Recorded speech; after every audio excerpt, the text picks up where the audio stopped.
The mystery of fate, calculation by birth time, Bazi, 8 characters that determine a person's life.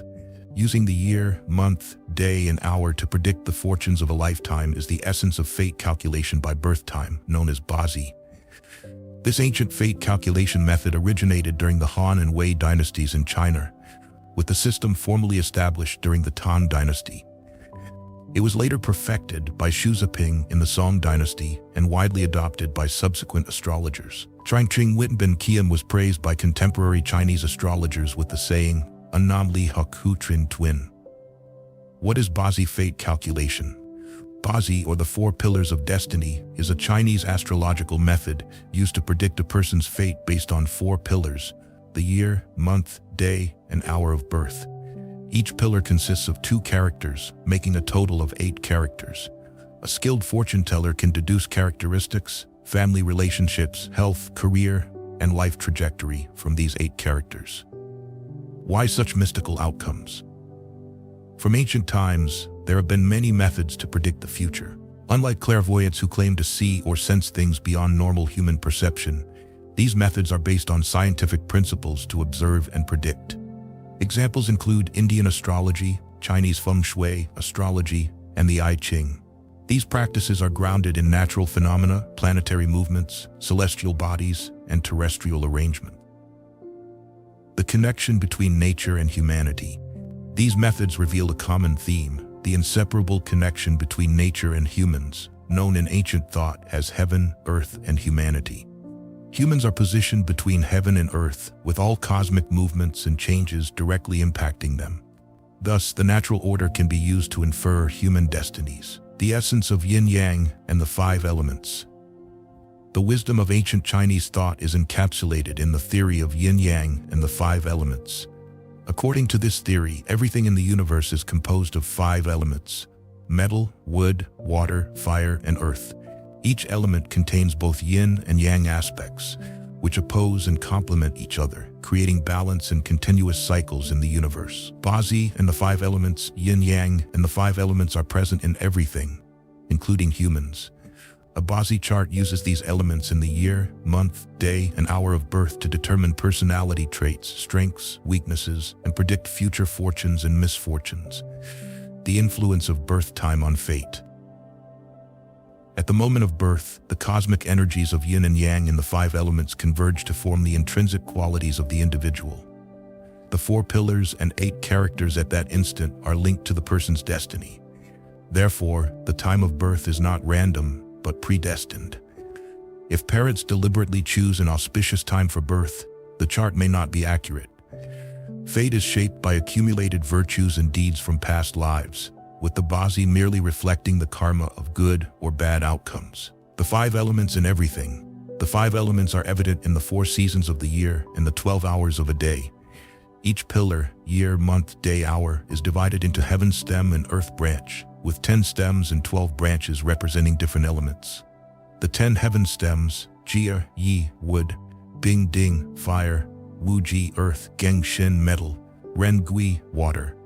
The 12 earth branches, Zi, Chou, Yin, Mao, Chen, Wu, Wei, Shen, Yu, Shu, Hai, Yin, Mao, wood, Si, Wu, fire, Shen, Yu, metal, Hai, Zi, water, Chu, Chou, Wei, earth.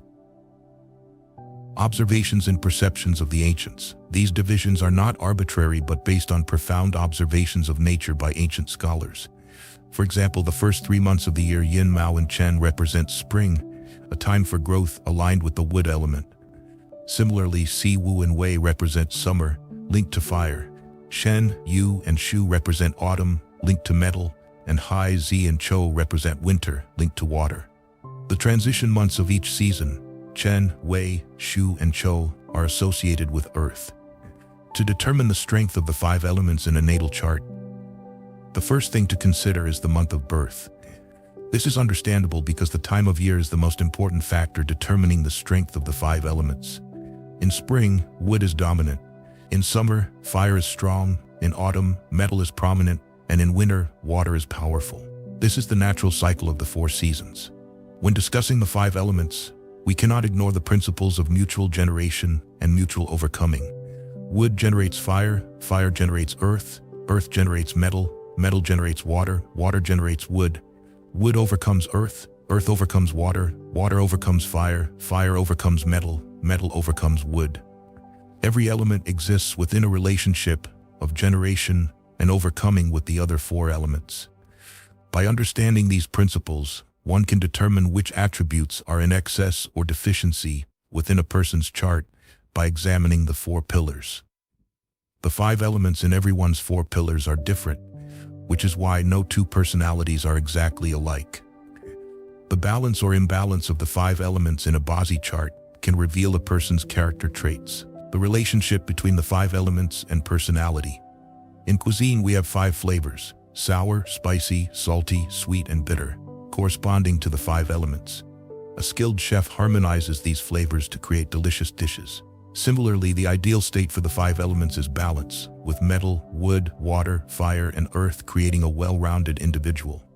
The five elements also correspond to five virtues. Wood represents benevolence, fire represents propriety, metal represents righteousness, water represents wisdom, and earth represents faithfulness. These virtues are fundamental to describing a person's character. A person with balanced five elements will have a harmonious personality. Conversely, an excess or deficiency of one or more elements will lead to extreme personality traits. Most people fall into the latter category, differing only in the degree of imbalance and extremity. Wood's attribute is kindness and empathy, but too much wood can lead to impulsiveness. Fire's attribute is propriety and enthusiasm, but too much fire can lead to impatience and volatility. Metal's attribute is righteousness and bravery, but too much metal can lead to arrogance and pride. Water's attribute is wisdom and strategy, but too much water can lead to coldness and cunning. Earth's attribute is honesty and reliability, but too much earth can lead to sluggishness and stubbornness. When a Bazi chart shows an imbalance among the elements, the person will struggle in life and find it hard to achieve happiness. Achieving balance in life. To achieve fulfillment in life, one needs the supplementation of one or two elements to balance the overall five elements in their chart. This is known as the useful god in Bazi. Depending on the arrangement of the 8 characters in each chart, the corresponding useful god is identified, which is the essence of this discipline. There is a saying, first destiny, second luck, third feng shui. If a chart lacks a strong useful god, or the useful god is excessively overcome, the person will face a lifetime of struggles and failures. Such a person can only wait for the useful god to appear in their later years, at which point everything will suddenly change for the better. Supplementing the useful god through feng shui can help, but it only provides minor improvements. Major changes in destiny are predetermined and cannot be altered. The 5 elements and the organs. The 5 elements also correspond to the 5 organs. Wood corresponds to the liver, fire corresponds to the heart, metal corresponds to the lungs, water corresponds to the kidneys, earth corresponds to the spleen. By examining the 5 elements in a chart, one can also predict health and illness. An excess or deficiency of any element will affect the corresponding organ. For example, if wood is too strong, the liver may have issues, and because wood overcomes earth, the spleen and digestive system may also be affected. 2 examples of the mystical nature of Bazi. Case 1. In the book Qing Bai Lei Chao, it is recorded that during the Qing dynasty, Minister of Rites Wang Tingzhen and scholar Shen Jing from Shenyang were born at the same hour, day, month, and year. Wang Tingzhen passed the imperial examination to become a jinshi, while Shen Jing became a juren. Wang Tingzhen held a 6th rank official position, and Shen Jing held a 5th rank position. When Wang Tingzhen was promoted to the 5th rank, Shen Jing was promoted to the 4th rank. When Shen Jing became a vice minister, Wang Tingzhen became a 3rd rank official. Later, Wang Tingzhen became a minister, while Shen Jing remained a vice minister. Thus, their ranks were always slightly different. Their appearances were strikingly similar, and the years of their parents' deaths were also quite close. The Hong Kong fate calculation master Tai Yuan believed that the difference in their birth locations caused these differences. However, their life experiences and careers were quite parallel. Case 2. In the book Wu Zhao Zhuo, compiled by Zai Zhaozhe of the Ming Dynasty, it is recorded that after Emperor Zhu Yuanzhang of the Ming Dynasty established his rule, he searched for someone in the populace with the same Bazi as his. He found a man and brought him to the palace. Zhu Yuanzhang intended to kill him but found him to be an old peasant. The emperor asked how he made a living. The man replied that he raised 13 beehives, which sufficed for his needs. Zhu Yuanzhang laughed and said, "I govern 13 provinces, and you raise 13 beehives. Isn't that similar?" He then rewarded the man and sent him back home. Despite their different statuses, their life experiences were quite similar. For instance, Zhu Yuanzhang governed 13 provinces, while the beekeeper managed 13 beehives. Whenever the emperor fell ill or faced discomfort, the man with the same Bazi would also experience misfortune during that period. Observations. These cases illustrate that birth times can reveal the trends of destiny, indicating good and bad times, but not specific details. In the first case, the lives of two people with the same birth time were generally similar. In the second case, the difference was stark. One became an emperor and the other remained a commoner. However, their life experiences and periods of highs and lows were quite similar. Through these examples, we can glimpse the profound wisdom of the ancients and understand how the fourth pillar of destiny continuously influences our lives every moment. In the second part of our video on Bazi, we will delve further into this fascinating predictive science. We will also address 3 crucial questions. If what we say is entirely true, what is the ultimate purpose of these predictive sciences? If our destinies are preordained, what is the point of accurate predictions if we cannot change our futures? Is there a way to alter our fates? The profound science of Bazi, or the 4 pillars of destiny, is a Chinese astrological practice that predicts a person's fate based on the year, month, day, and hour of birth. Each pillar consists of 2 characters, making 8 characters in total. A skilled fortune teller can discern characteristics, family relations, health, career, and life trajectory from these 8 characters. Why such mystical outcomes? Like the workings of the universe, Bazi reveals the inherent order and interconnectedness of nature and human life. To illustrate, here are 2 stories from historical records. Story 1.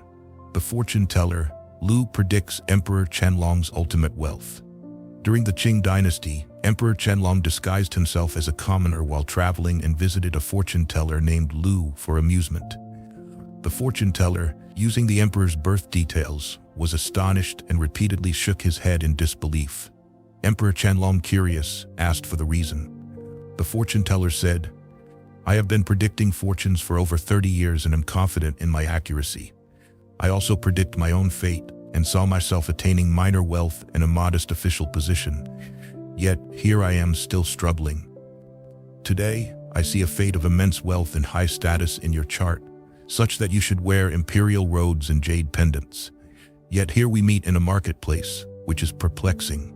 Moved by the fortune teller's skill, Emperor Qianlong left without revealing his identity, but later decreed the fortune teller a high-ranking position. Story 2. King Umberto I and the restaurant owner. King Umberto I ruled Italy from 1878 until his death in 1900. One day, he dined at a small restaurant and noticed that the owner looked exactly like him. Upon inquiry, he found they shared the same birth date, month, year, and hometown. Both married women named Margarita, and on April 22, 1868, the day King Umberto was crowned, the restaurant opened. In 1866, both received medals while serving in the military, and in 1870, both were promoted, the owner to sergeant and Umberto to commander-in-chief. These coincidences puzzled the king. The next morning, King Umberto knighted the restaurant owner. Tragically, on his way to the palace, the owner was shot dead by an assassin. As King Umberto arrived, a madman shot him as well, killing him instantly.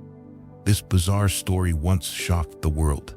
Useful God and taboo God in the 4 pillars of destiny, Bazi. If the month branch, the earthly branch of the month, represents the environment and foundation of the Bazi, then the day stem, the heavenly stem of the day, represents the individual. Therefore, the day stem is also referred to as the day master. The day master represents the person whose chart it is. Let's take a specific Bazi chart as an example. Year, Wu Chen, month, Yi Mao, day, Yi Hai, hour. Jia Shen, the day master, is Yi Wood, making the person of Yi Wood nature. Yi Wood, born in the month of Mao, the 2nd month of the lunar calendar, early spring, is at a time when wood is extremely strong, making the day master very vigorous. The day branch, high water, supports wood, and the hour stem and month stem, both Jiao wood and Yi wood, also reinforce the day stem, creating an extremely strong wood presence. This chart clearly shows an imbalance with wood being dominant. A day master that is too strong or too weak is like a person who is either overfed or starving. Both are unhealthy. Although there is Shen metal in the hour branch, metal born in early spring is weak, further weakened by the strong Jia wood in the hour stem, making it unable to counteract the day master. The year pillar consists of Wu earth and Chen earth. Wu earth, born in early spring while not at its peak, is supported by Chen earth in the year branch, making the earth relatively stable. The 5 elements should ideally be balanced.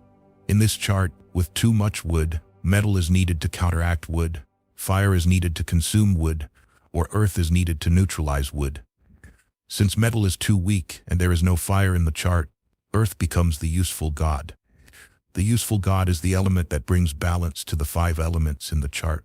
The overall trend in the person's life will align with the nature of the useful god, leading to stability and happiness. The strength of the useful god in the chart determines how prominently this trend manifests.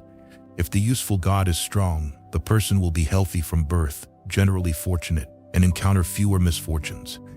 Those who have challenging lives often lack balance in their charts, have a weak useful god, or their useful god is overly countered. In the given chart, the day master Yi Wood uses Wu Earth as the useful god. Wu Earth is strong in the chart, indicating the person is healthy and their life generally smooth from birth to adulthood. Birth represents trustworthiness, so the person is honest and values integrity. The dominant wood nature makes the person kind-hearted and helpful, but also free-spirited and undisciplined. Despite the strength of earth, it is significantly countered by wood, indicating digestive issues and stomach problems from a young age. In adulthood, liver-related problems may arise due to the excessive wood energy. This example illustrates the importance of the useful god in Bazi. The useful god is the key to achieving balance and finding happiness in life. Additionally, there is the favorable god which supports the useful god and helps maintain balance in the Bazi. Conversely, the taboo god disrupts balance.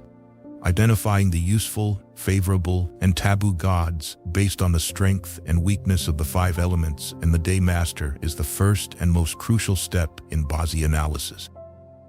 Living according to the useful and favorable gods while avoiding the taboo god is how Bazi is applied in life.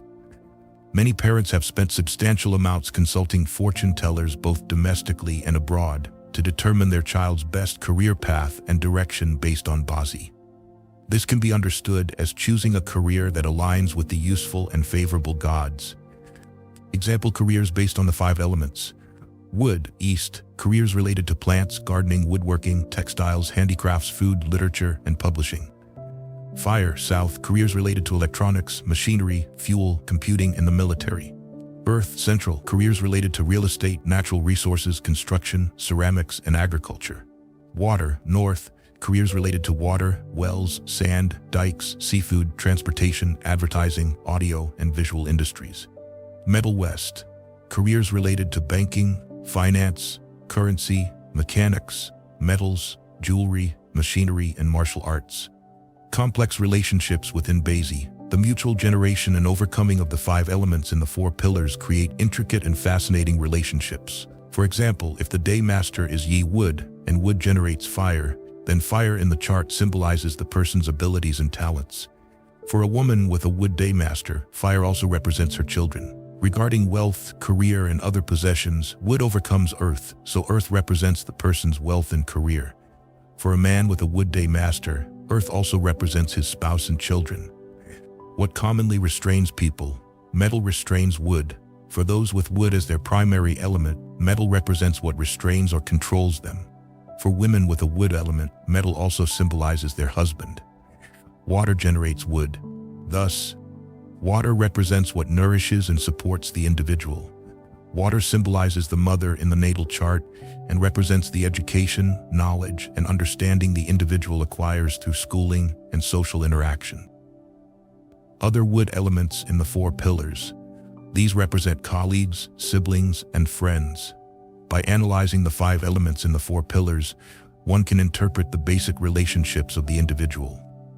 Attributes that serve as the useful god, Yongshen, or favorable god, Shishen, for the day master bring joy and happiness, whereas attributes belonging to the taboo god, Jishen, cause misfortune and sorrow.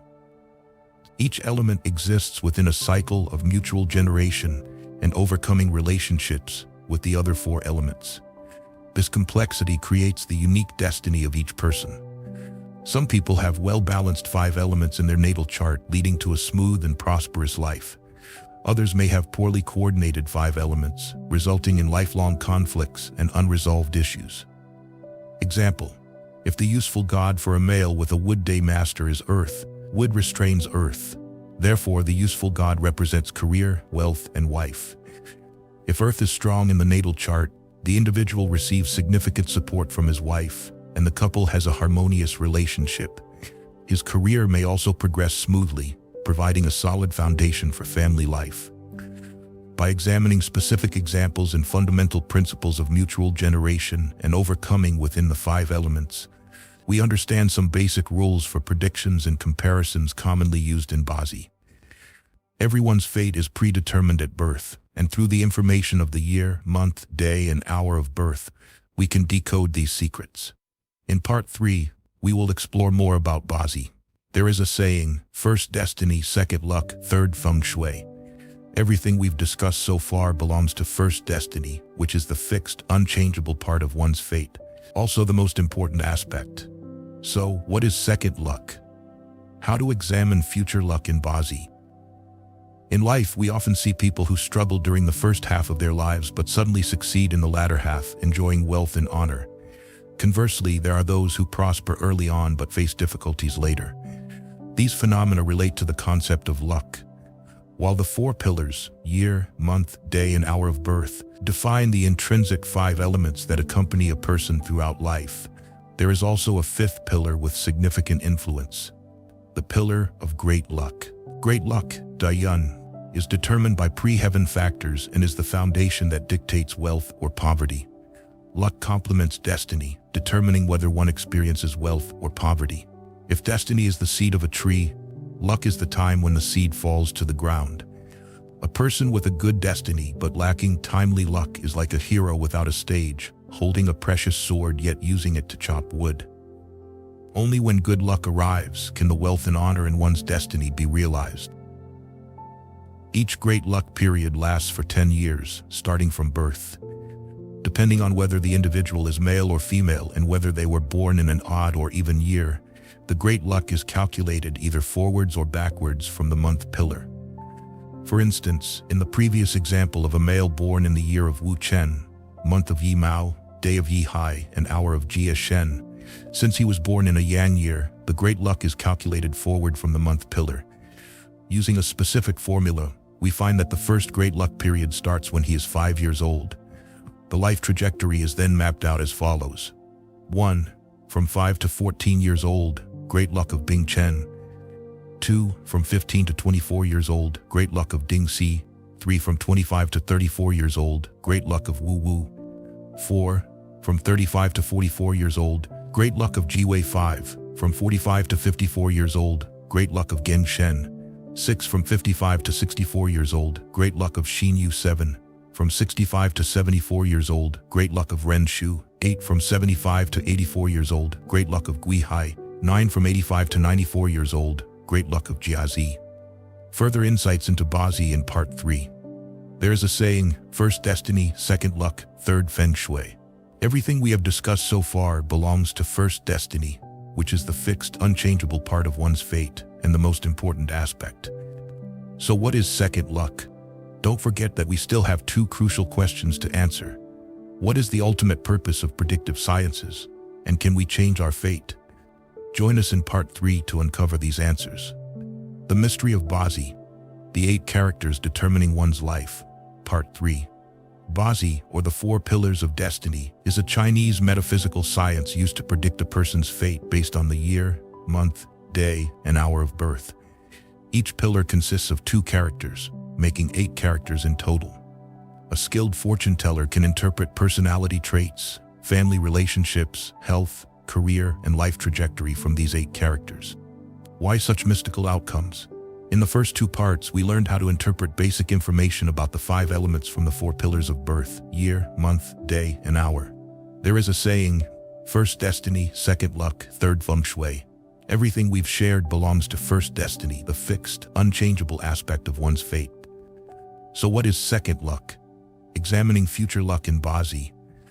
In life, it is not uncommon to encounter people who struggle in the first half of their lives, but find success and prosperity in the latter half, as well as those who experience the opposite.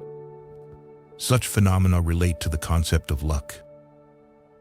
While the 4 pillars define the intrinsic 5 elements that accompany a person throughout life, there is also a significant influence from the 5th pillar, the pillar of great luck.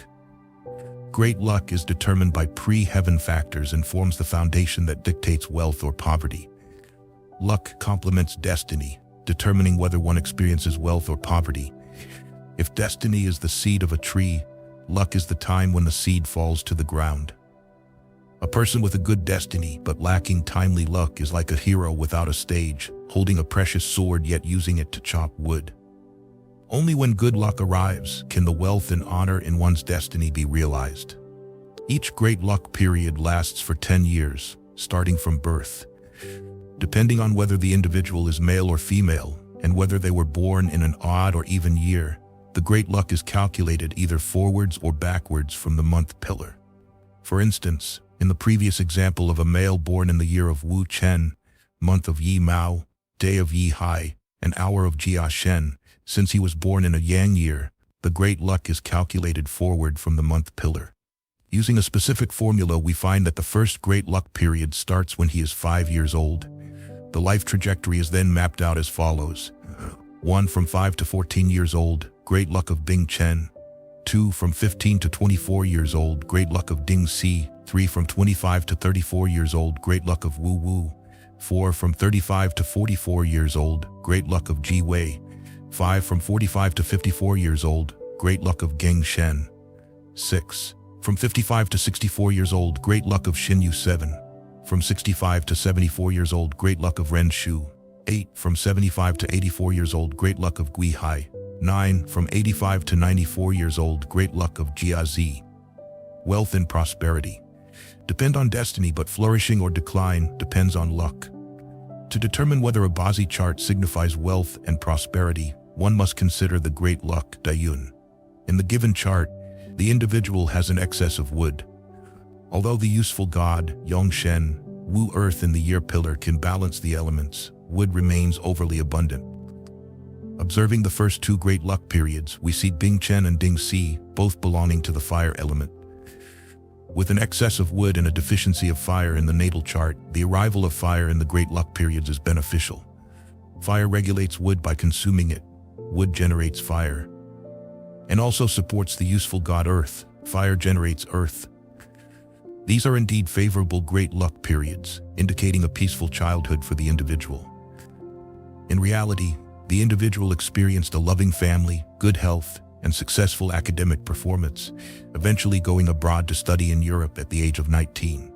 The third great luck period, Wu Wu with Wu Earth above and fire below. Fire supports earth. This is another favorable great luck period, bringing the useful god Earth into the natal chart. Since wood restrains earth, earth represents wealth in the chart. The arrival of earth signifies the acquisition of wealth. Indeed, at 25, the individual graduated from university, started an internship, and began earning through their profession. Continuing in their career, they achieved stable income. Earth also represents the wife for a male with a wood element. At 28, the individual got married. Currently, at almost 35, they're about to enter the 4th great luck period, Ji Wei. Theoretically, Ji and Wei both belong to the earth element, making this another favorable period. However, the intricacies within Bazi can sometimes lead to unforeseen changes that only personal experience can clarify. The next 2 great luck periods, Geng Shen and Xin Yu. These periods belong to the metal element, bringing balance to the chart. Excessive wood meeting metal is akin to overgrown trees being pruned. In the natal chart, Metal represents authority, indicating possible advancements in career or increased influence during these periods. Hence, these are also favorable great luck periods. Post 65 years. The 7th, 8th, and 9th great luck periods, Renshu, Guihai, and Jiazi, belong to the water and wood elements, which are considered taboo gods, Jishen, in this chart. Life may gradually decline, and career achievements may become past glories. However, at this age, individuals often seek new joys in the remaining years of life. Minor luck periods. Besides the 10-year great luck periods, the minor luck periods must also be considered. Minor luck refers to the heavenly stems and earthly branches of each lunar year. For example, 2022 is the year of Ren Yin, and 2023 is Gui Mao. The minor luck period alongside the great luck period forms the 6th pillar. The 5 elements in the minor luck period also influence the overall balance of the natal chart. Therefore, even in favorable great luck periods, there can be bad years, and vice versa. The chart we have examined is relatively clear and straightforward.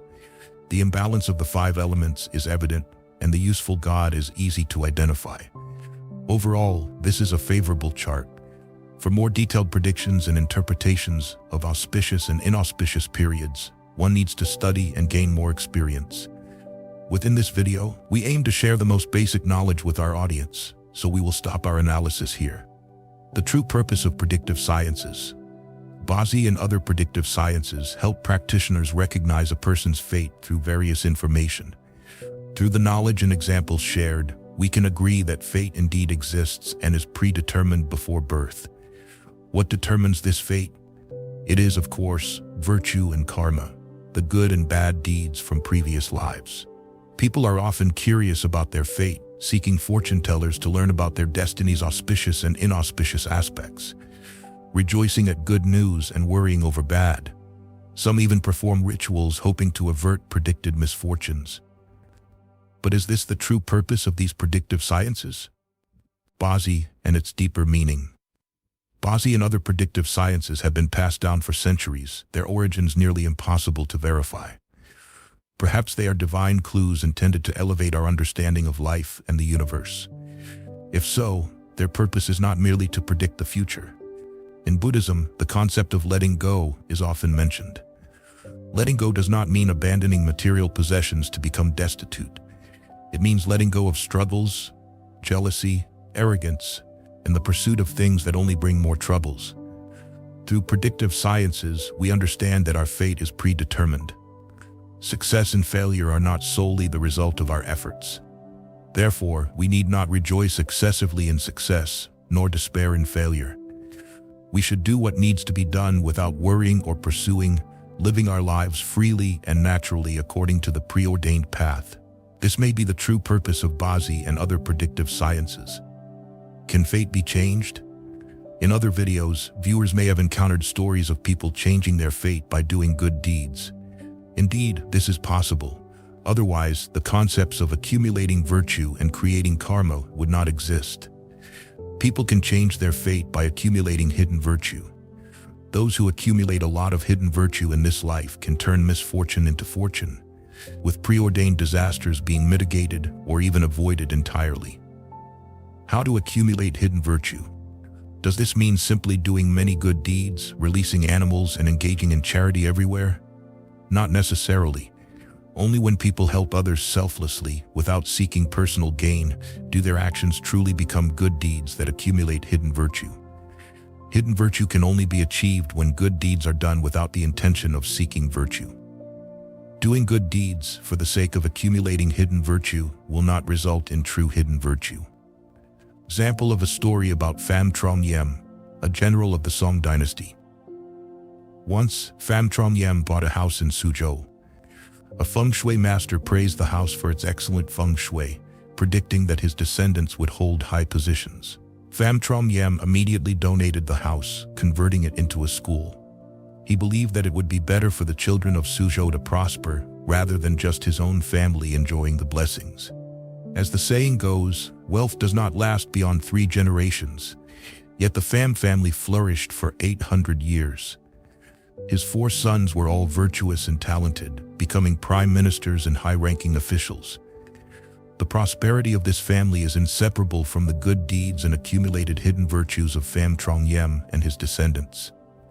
Happiness or misfortune in life is determined by virtue and karma. Thus, it is not wrong to say that one should base their life on virtue. If you have virtue, even if you don't have it now, you will have it later. Without virtue, no matter how much you have, you will lose it all. First, destiny. Second, luck. Third, feng shui. Destiny and luck are predetermined and unchangeable. Understanding the laws of fate, letting go of greed, anger, and ignorance, often doing good deeds and helping others, accumulating hidden virtues in a state of non-action, this is the best feng shui for life. Looking at one's appearance reveals their mind. Looking at their mind reveals their fate. Physiognomy, the ancient practice of face reading. Physiognomy has been practiced in the East since ancient times. By observing a person's appearance, one can predict their future and reveal much about their personality.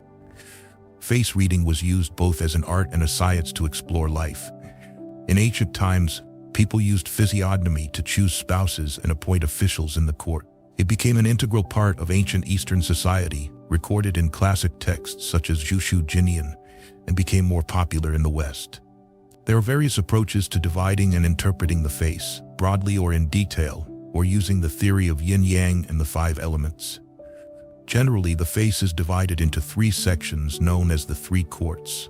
Upper court, the forehead, from the hairline to the point between the eyebrows, also called the heaven. It reflects early childhood and innate qualities. If it is high, wide, and bright, it indicates full brain development, intelligence, and wisdom, laying the foundation for success. It represents the early phase of life from 1 to 25 years.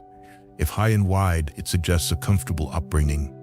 If short, it indicates a practical mind. If the upper court is good but the lower court is lacking, it still denotes unfulfillment. Middle court, from the eyebrows to the philtrum, between the nose and mouth, also called the man. The most important feature here is the nose. A good nose is long, wide, and harmonious. Ideally, it should be high and well-formed with prominent cheekbones. A long nose indicates longevity. It reflects health and vitality.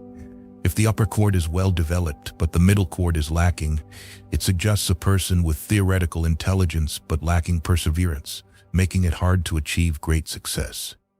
Lower court, from the philtrum to the chin, also called the earth. It should be full, well-developed, and wide. A well-formed chin indicates longevity and stability in later years. A chin that is recessed or has dark spots, blemishes, or moles is unfavorable.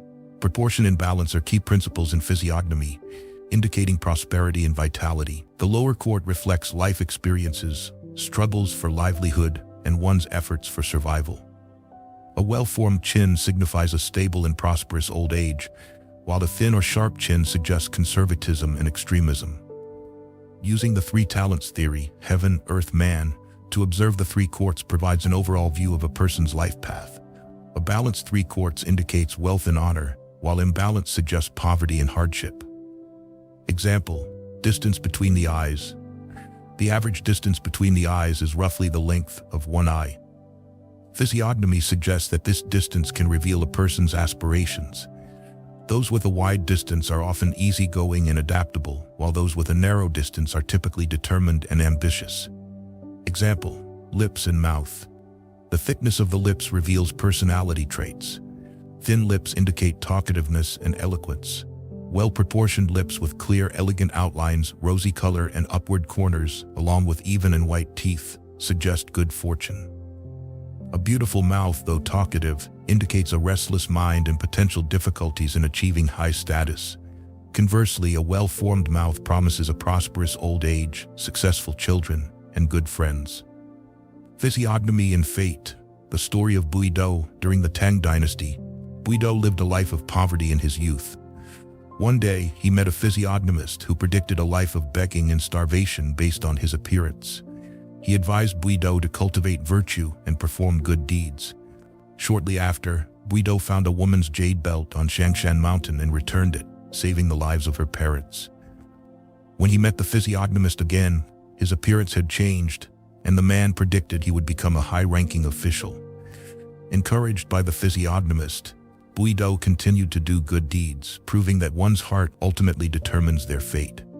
Indeed, Buddha later became a prominent minister serving 4 emperors. He was revered in the temples of Emperor Muzong, Emperor Jingzong, and Emperor Wenzong of the Tang dynasty. As a distinguished general of his time, he gained high recognition and was renowned throughout the Central Plains and beyond. Historical records commend him for his consistent virtue, comparing his reputation to that of Guo Zi. Buddha had 5 sons, all of whom achieved great fame and distinction. The story of Buichuan. Buichuan was from Jiandong, Shanxi province. His parents had a close relationship with the eminent monk, Master Dam Chio, who was skilled in physiognomy. Observing Buichuan's full forehead and well-formed chin, the monk predicted that he would achieve significant accomplishments. At the age of 20, Buichuan married a woman from the Li family. A year later, he moved to Taiwan for an official position, leaving his wife and children at home. Several years later, when Buichuan returned and met with Master Dam Chio again, the monk was surprised to see a drastic change in his appearance. His forehead had become sunken, his chin pointed, and black energy swirled in his palms. The monk warned him of impending disaster and inquired if he had committed any immoral acts. Buichuan reflected and admitted that his only wrongdoing was engaging in an affair with a local woman in Taiwan, which violated ethical norms. Master Dam Chiu sighed deeply and said, "You originally had a bright future, but you didn't cherish it. Engaging in adultery has ruined your virtue, which is truly regrettable." Gradually, misfortune befell Buichuan. While bathing one day, he was assassinated with a single blow to his abdomen, dying in agony. The principle of appearance, reflecting the mind. A person's appearance changes according to their thoughts and deeds. This concept, prevalent in both Buddhism and Taoism, posits that one's outward appearance reflects their inner state. The appearance is merely an external manifestation, while the mind is the internal activity.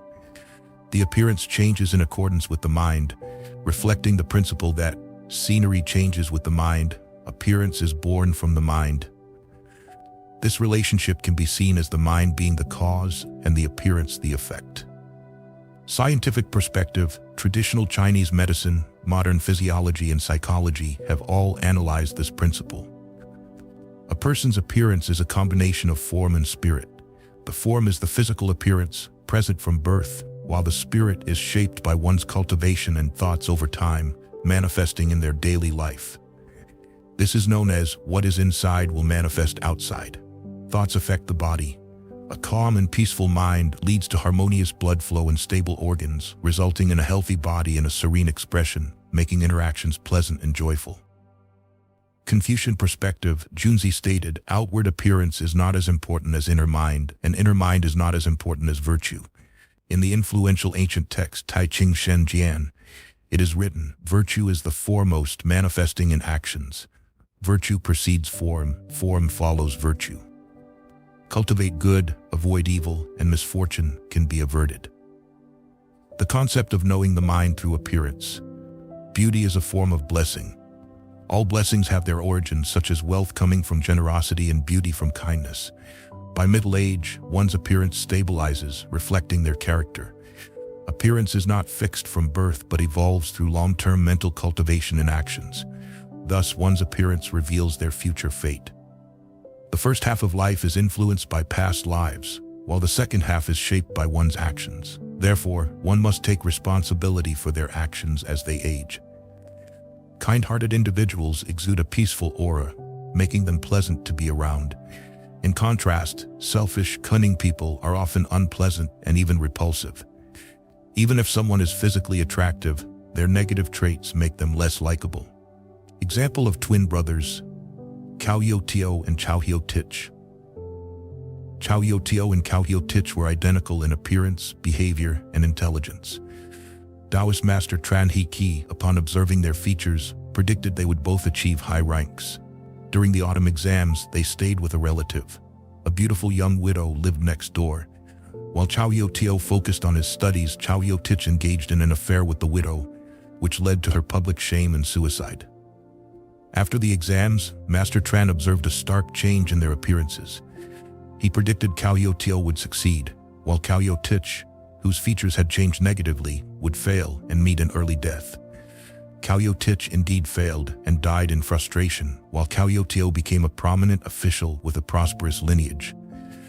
Ki lamented, "It is easy to read someone's appearance, but not their fate, as fate is determined by heaven, while appearance is shaped by one's actions. Those who align with heaven's will and harmonize their actions will prosper," demonstrating that blessings and misfortunes are invited by oneself. This translation captures the Buddhist principles of karma, virtue, and the interplay between one's inner state and outer appearance, emphasizing the importance of ethical conduct and inner cultivation. Appearance arises from the mind, circumstances change according to the heart. One morning, I passed through a park near my home and saw people meditating early. The early summer air was clear, the lake fragrant with lotus blossoms, the flowers blooming fresh and dewy, creating a serene and pure atmosphere. I noticed a girl meditating, her presence akin to a summer flower. I didn't know how or why, but her beauty moved me deeply. It wasn't a conventional physical beauty. She sat in meditation, eyes gently closed, her face and the world around her emanating a light from within, making her appear as though she was sitting in a lotus throne, radiating a spiritual light. I knew this light could not be achieved with makeup. Later, I learned she was practicing a Buddhist meditation. The unusual light that calmed me and left me speechless upon meeting her was because she continuously cultivated herself according to the principles of truth, compassion, and tolerance, sincerity, kindness, and endurance in all circumstances with anyone she encountered.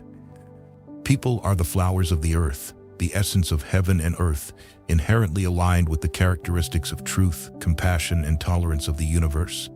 When born, they inherently possess the pure essence of heaven and earth. My teacher says that doing good can change one's destiny and even alter one's appearance. Every blessing has its origin. Wealth comes from charity, honor comes from humility, and beauty comes from gentleness and kindness. Can a person change their destiny? The answer surprises many. Years ago, Confucius predicted that Ronghuan would die at 53. However, when Yuan Huang himself recorded this story, he was already 69 years old. What had changed his life path? There is a saying, life and death are predestined, wealth and honor are in the hands of heaven. If it is in one's destiny, it will come. If not, it cannot be forced. This means that wealth or poverty in life is already arranged in destiny. So can a person change their destiny? I hope the following story will provide some insight for those living unsatisfactory lives. Encounter with a sage who predicted fate.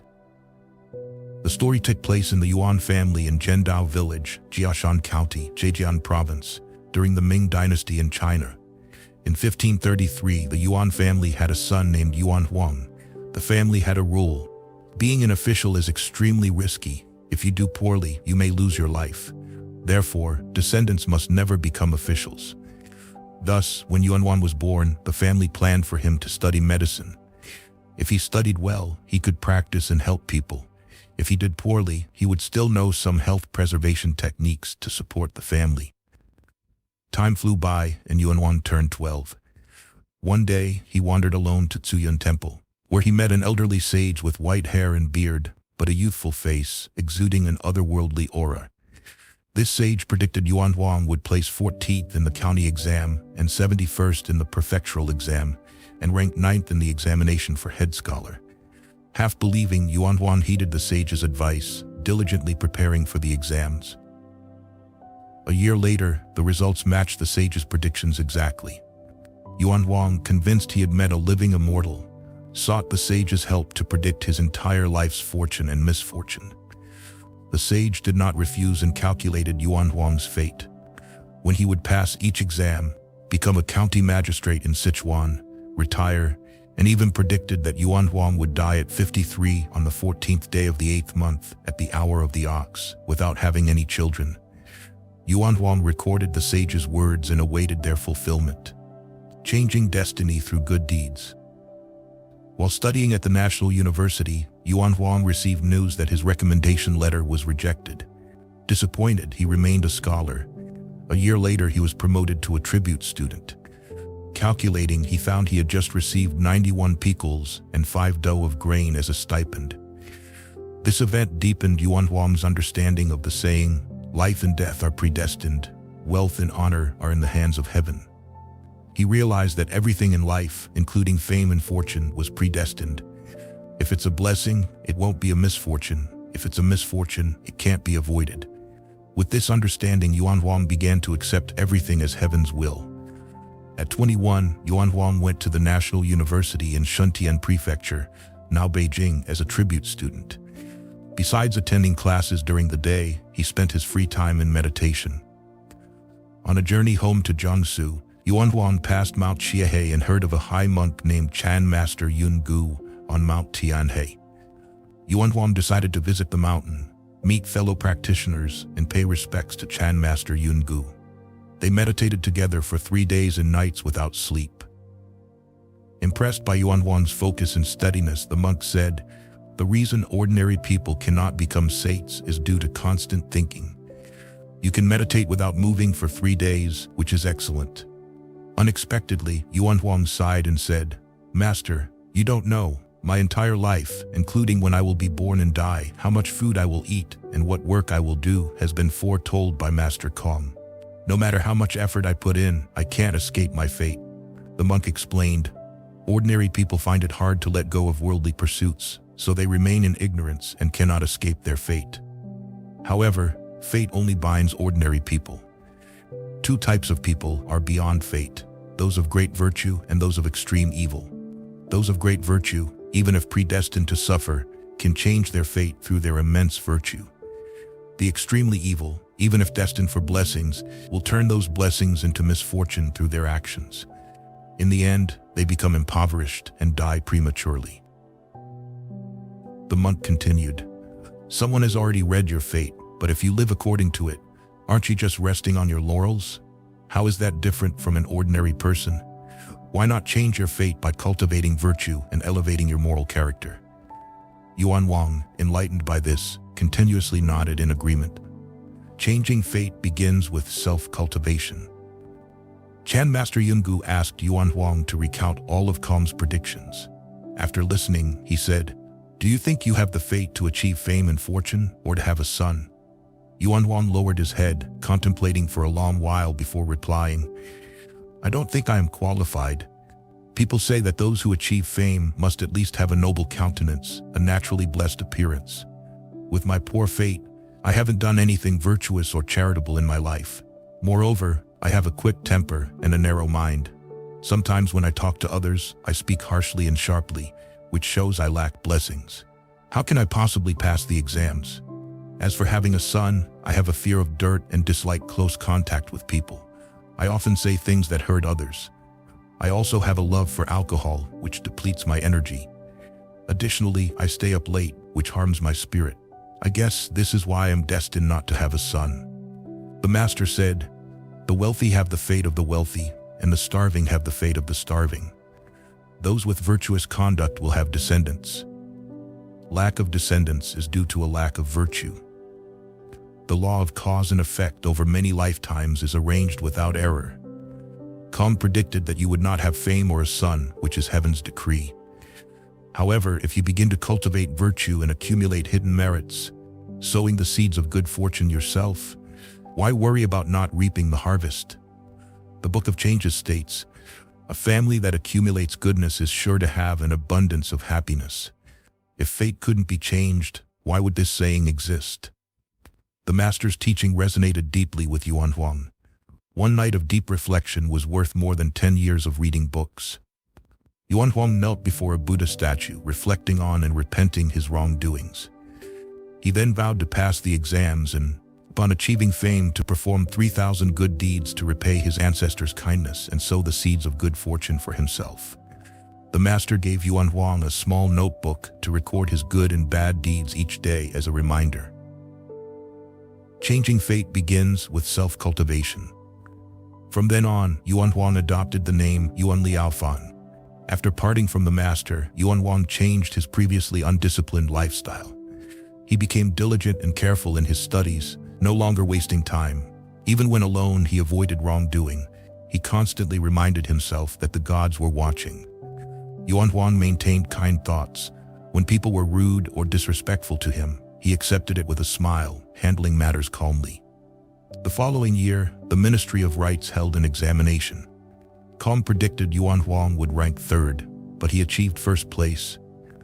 Yuan Huang was overjoyed, surprised that changing his fate had such immediate results. Thereafter, he always examined whether his good deeds were done with genuine intentions. He completed the vow of 3,000 good deeds and hoped for a son, pledging another 3,000 good deeds. The following year, his wife gave birth to a healthy son named Yuan Tiankai. In the next 3 years, the couple worked together to complete the promised 3,000 good deeds. Yuan Huang took his wife and son to pay homage to Buddha, kneeling and saying, "I have fulfilled my previous vows. Now, I vow to perform 10,000 good deeds and sincerely pray for Buddha's blessings to help me achieve high ranks and become a Jinshi, advanced scholar." 3 years later, Yuan Huang passed the Jinshi examination and became a county magistrate. However, as a magistrate, he and his wife worried because his work involved drafting official documents, leaving little time to meet people. How could he fulfill the vow of 10,000 good deeds? One night, Yuan Huang dreamt of an immortal who told him that one deed could complete the vow of 10,000 good deeds, reducing taxes for the people. Upon waking, Yuan Huang couldn't understand how one deed could equal 10,000 good deeds. Master Yun Gu explained, although reducing taxes is one act, it benefits thousands of people in the entire county, so it counts as 10,000 good deeds. Yuan Huang was overjoyed and went to the temple to give thanks. Years ago, Kong predicted Yuan Huang would die at 53, but when Yuan Huang wrote this story, he was already 69. Yuan Huang realized that blessings and misfortunes are self-created. Blessings and misfortunes arise from oneself. Dear friends, the story of Yuan Huang shows that although he was fated to live only until 53, he extended his life to 69 through diligent good deeds, surprising many. No matter how our lives are predestined, may we all strive to improve ourselves daily, help others, and maintain a kind heart, cultivating virtue to guide our destiny towards better outcomes.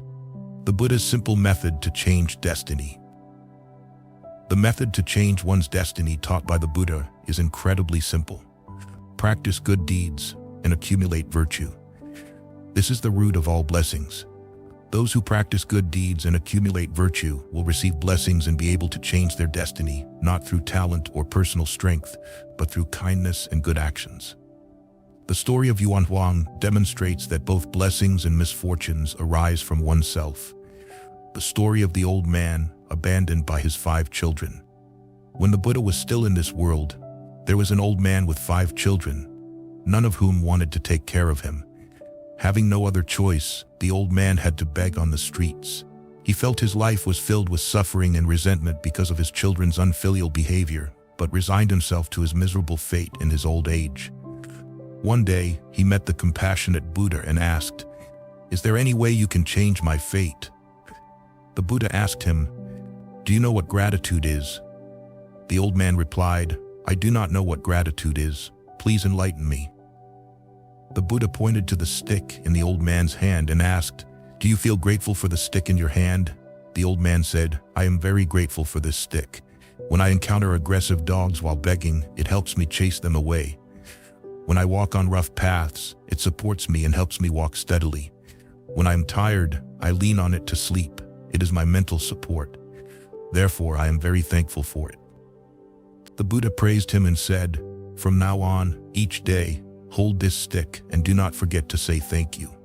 At some point, your fate will change." Trusting the Buddha's words, the old man began to express gratitude every day. He thanked not only people but also those who gave him alms, and even those who caused him suffering and cheated him. Saying thank you filled his heart with gratitude and washed away resentment. One day, when the Buddha was giving a sermon, the old man thought, "The happiness I have today is granted by the Buddha. I must thank him." So he went to hear the Buddha's teaching. Seeing the old man, the Buddha said to the assembly, "Today, we invite a practitioner to share his practice of the gratitude samadhi." The Buddha invited the old man to the stage to tell his story. That day, the old man's 5 children were also in the audience. When they heard their father say, "If one should be so thankful to a mere stick, How much more should one be thankful to one's parents who gave them life? If one does not know how to repay their parents' kindness, they are no better than beasts.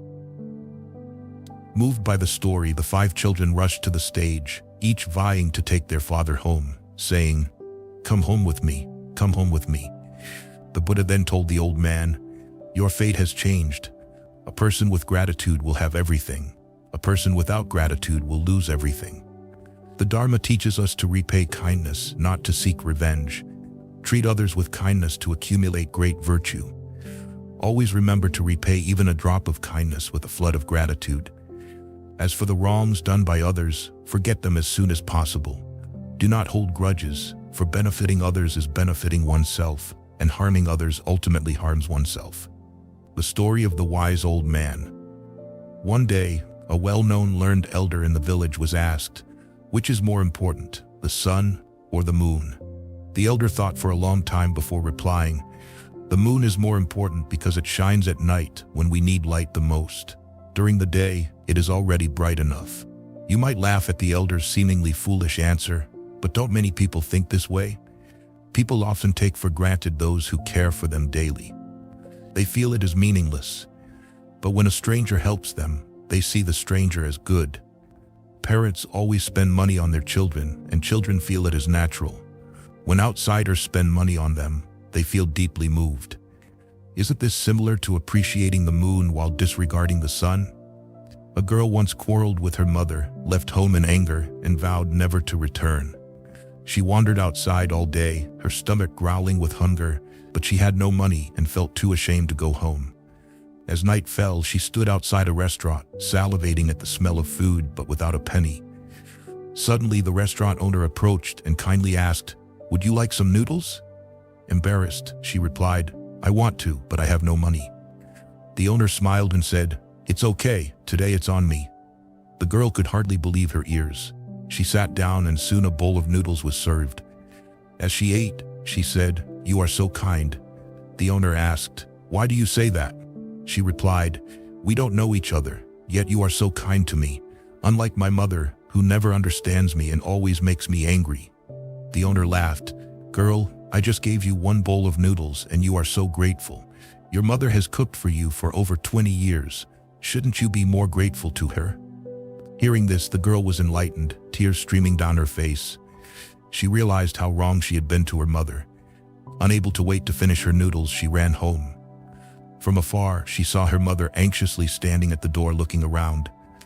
Her heart ached, feeling that even 1,000 or 10,000 apologies wouldn't suffice.